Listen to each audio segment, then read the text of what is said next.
Eduardo Bolsonaro. A nossa fonte aqui é a nota oficial que ele soltou para a imprensa, né? Exato. E isso veio logo depois de uma notícia sobre uma decisão do Supremo, do STF, envolvendo o ex-presidente Jair Bolsonaro. Isso.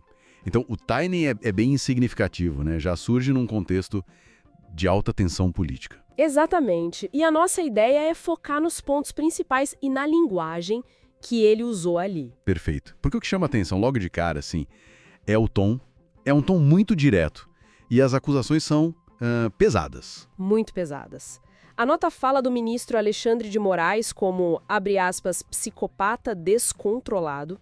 É forte. Bem forte. E não para aí, né? Não acusa o ministro de ser um violador de direitos humanos com respaldo oficial e ainda diz que ele, o ministro, não mede consequências ao dobrar suas ações. Quer dizer... É uma escolha de palavras, assim, extrema. Termos como psicopata, violador de direitos humanos, isso no discurso político tem um peso enorme, né? Com certeza extrapola muito o debate que a gente costuma ver, eu acho. Sem dúvida. Vai além da crítica, né? Pode ser visto como uma estratégia, talvez, de desumanizar o alvo.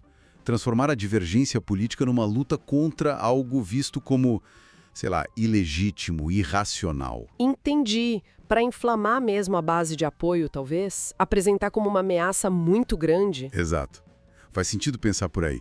É uma retórica de confronto direto. E tem outro ponto que, nossa, deu muito o que falar. Ele está nos Estados Unidos, né? Sim. E aí ele assina nota como deputado federal em exílio, com todas as letras. O que a gente tira disso? Olha, essa autodenominação em exílio é outra peça bem interessante.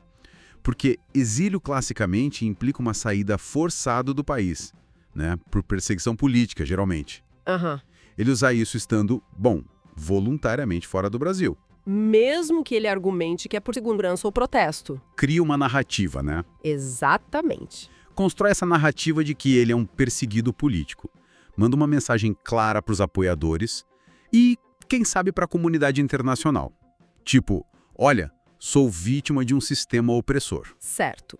E para fechar ainda tem o finalzinho. O God Bless America. Isso, em inglês, numa nota para a imprensa brasileira. Qual a jogada aí, na sua opinião? É curioso, né, usar uma frase tão marcadamente americana, em inglês, pode ter várias leituras. Tipo?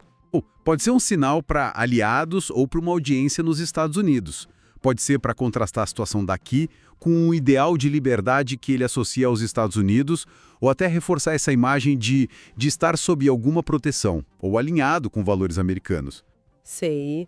De qualquer forma, foge totalmente do padrão esperado, né? Totalmente. Não é o usual para um comunicado oficial de um deputado brasileiro para a imprensa daqui. Tá, então vamos juntar tudo. A gente tem acusações muito graves, personalizadas contra o ministro do STF, com palavras de carga negativa extrema. Uhum. Temos a autodeclaração de exilado, vinda de um deputado que está no exterior. Certo. E um fecho em inglês bem idiomático. E claro, é sempre bom frisar, estamos apenas descrevendo o conteúdo da nota como foi divulgada. Exato. Análise do discurso, do conteúdo. Colocando isso num contexto maior, o que essa comunicação toda sinaliza pra gente? Olha, vendo o quadro geral, essa nota parece um exemplo bem claro da escalada, né? Da polarização e desse confronto retórico que a gente tem visto entre alguns setores políticos e o judiciário. Uma escalada bem acentuada, pelo visto. Sim, porque a linguagem usada ali, ela rompe bastante com as normas de decoro, de respeito institucional que, em geral, se espera, né? Mesmo em momentos de crise política. E quais as possíveis repercussões disso? Para onde isso pode levar? Boa pergunta. Acho que levanta uma reflexão importante para a gente. Qual o objetivo final dessa estratégia de confronto verbal tão extremo, ainda mais vindo do exterior? É mais para mexer na dinâmica política aqui no Brasil? Ou para construir uma imagem lá fora? Pode ser. Ou para construir uma imagem específica para a audiência internacional. É assim, tentar entender como essa análise vê a decisão, que ela chama de equilibrada, né? Vê os fundamentos que ela aponta e, claro, as reações políticas. Ok, vamos desmembrar isso. O ponto de partida, então, é: Moraes decidiu manter as restrições que já estavam valendo para Bolsonaro, mas optou por não decretar a prisão preventiva dele. Pelo menos não agora. Exato. E, olha, segundo essa análise que você mencionou, o raciocínio ali foi de, abre aspas, cautela e responsabilidade jurídica. A interpretação que o texto dá é que essa cautela foi para talvez evitar escalar mais as coisas, né? Não inflamar ainda mais o cenário político. E a responsabilidade jurídica, bom, seria ter base legal sólida só para as medidas que já estavam em vigor, tipo a proibição de contato com outros investigados ou de sair do país, mas não ainda para a prisão, entende? Entendi.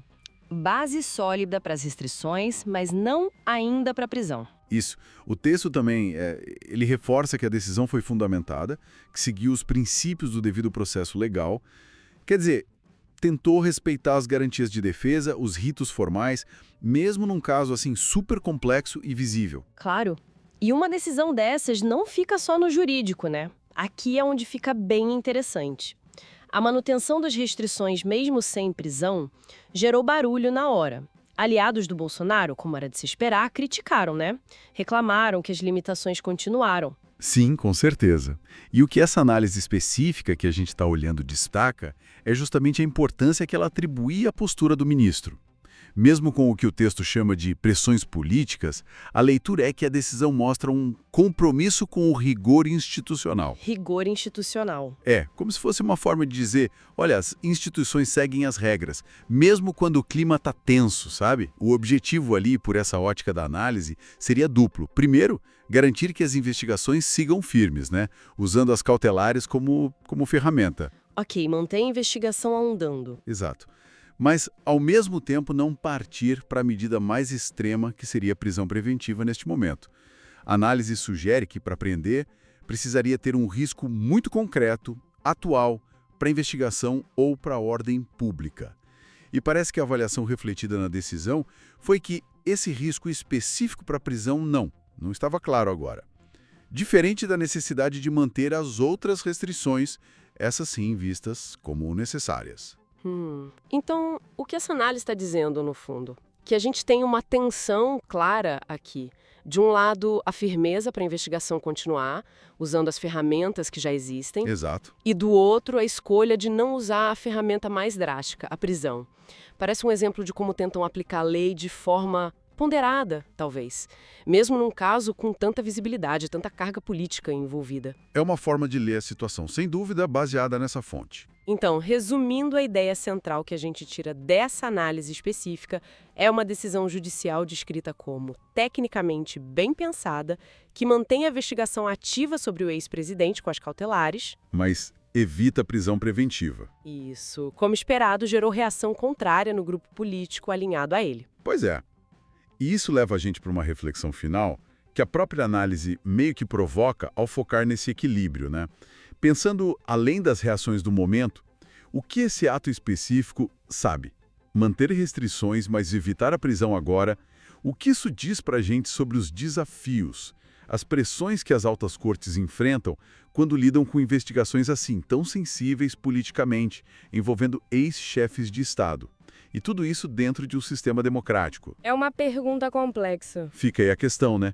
Sobre a complexidade desses processos e como as instituições navegam por ele.